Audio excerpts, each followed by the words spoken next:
Merci de nous suivre et de vous abonner sur la chaîne des leaders Go 221.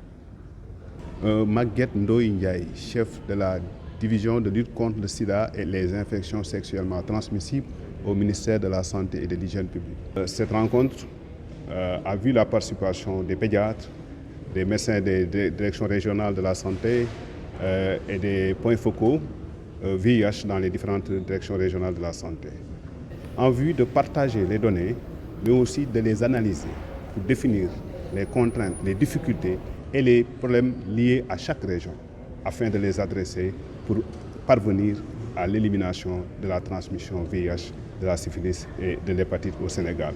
L'objectif du Sénégal, c'est d'arriver à zéro infection, zéro enfant né de mère séropositive infecté au VIH d'ici 2030.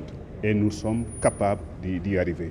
Donc voilà ce qui nous réunit ici à Radisson aujourd'hui. D'accord. Une petite relance à titre indicatif.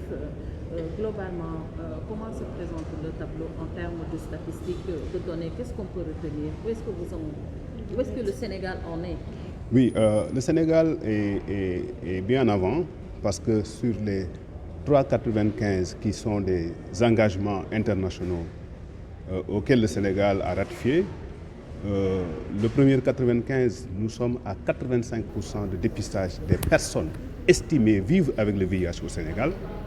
Nous sommes à 94% de ces personnes sous ARV et à 92% de SARS viral indétectable. Cependant, il faut noter que si vous désagrégez ces indicateurs-là, il y a des gaps. Pour le dépistage, nous avons des difficultés à voir les hommes.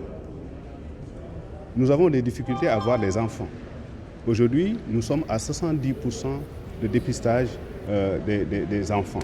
Donc, il nous faut accélérer le dépistage pour les hommes, il nous faut accélérer le dépistage pour les enfants afin d'arriver aux 95% du premier objectif de dépistage. Voilà.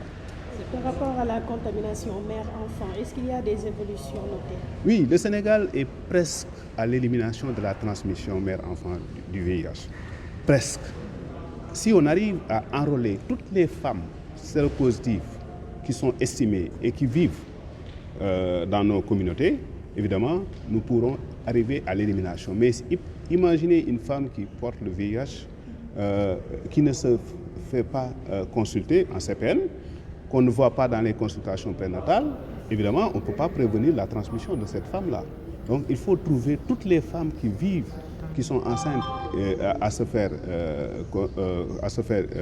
faire les CPN, mais aussi à les dépister. Et là, le programme a anticipé en mettant les tests de dépistage partout dans les maternités, que ce soit des postes de santé, que ce soit des centres de santé ou dans les hôpitaux, et à former toutes les sages-femmes aussi. Donc nous demandons à ce que vraiment que les populations les femmes surtout, font les visites dans les centres de santé, dans les structures de santé, afin de pouvoir bénéficier d'un dépistage. Et s'ils sont devenus positifs, on les enrôle dans la prise en charge. Donc c'est ça la situation du pays. Je vous invite à vous abonner sur la chaîne des leaders Go 221.